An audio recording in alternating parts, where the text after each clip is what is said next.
My name is Sinda Kondoni, Chargé d'Affaires of the Permanent Mission of Nigeria to the United Nations.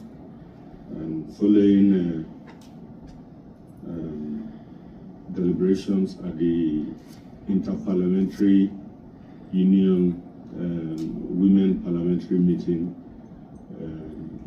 some remarks were made by a Nigerian, and following the remarks, we have the Chairman, House Committee on Women and Social Development, Honorable Kafilat Adetola Obara, to also give her, make her remarks with regards to the comments that were made on the floor of the parliamentary meeting. So I will hand the floor over to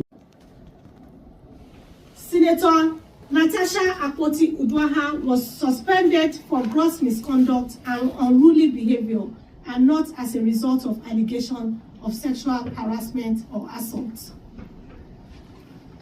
The authority of the Senate of the Federal Republic of Nigeria firmly rebukes the deliberate misinformation and false narratives being circulated by certain media organizations regarding the six-month suspension of Senator Natasha Akpoti-Uduaghan. Let it be unequivocally stated that Senator Uduaghan was suspended solely for a persistent act of misconduct, blatant disregard for the provisions of the Senate Standing Orders 2023 as amended, and gross indiscipline, nothing more, nothing less. This is still the voice of the leader of the Senate. It has come to the attention of the Senate that some media reports are attempting to falsely suggest that Senator Uduaghan's suspension was due to allegations of sexual harassment. This is completely untrue, misleading, and a calculated attempt to distort the facts.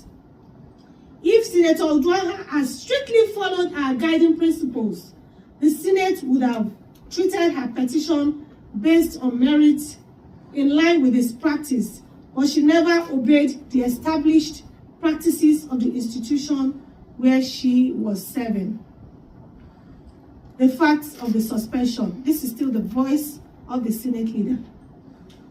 Senator Uduaghan's suspension was a decision of the Committee of the Whole Senate, following the submission of a report by the chairman of the Senate Committee on Ethics and Privileges. The report found her guilty of violating sections 6.1 and 6.2 of the Senate rules and recommended her immediate suspension. The disciplinary action was a response to her repeated violations of legislative decorum, including 1, refusing to sit in her assigned seat during plenary on the 25th February 2025, despite multiple pleas from the leadership and other ranking senators, an act of open defiance and disorderly conduct. 2, speaking without being recognized by the presiding officer in clear violation of parliamentary practices and procedures on the 25th February 2025. 3, engaging in unruly and disruptive behavior, obstructing the orderly conduct of Senate proceedings. 4, making abusive and disrespectful remarks against the leadership of the Senate. 5, defying and refusing to comply with the summons of the Senate Committee on Ethics and Privileges mandated to investigate cases of misconduct. These actions represented a direct challenge to the authority of the Senate and a violation of the Senate Standing Orders 2023 as amended, that govern the business of the Senate and the conduct of its members. The disciplinary measure was therefore necessary and justified to restore order and uphold the integrity of the Senate of the country's foremost democratic institution. This is still the voice of the leader of the Senate. On the petition and allegations, contrary to the false claims being circulated, Senator Uduaghan was not suspended for making any sexual harassment or for submitting a petition.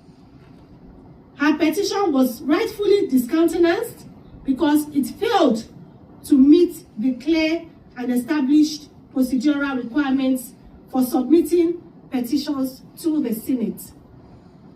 The rules of the Senate apply to all members without exception, and no petition, regardless of its subject, can be considered if it does not follow due process. To suggest that a suspension was linked to a petition is not only a distortion of facts, but an intentional and malicious attempt to mislead the public. Condemnation of misleading media reports.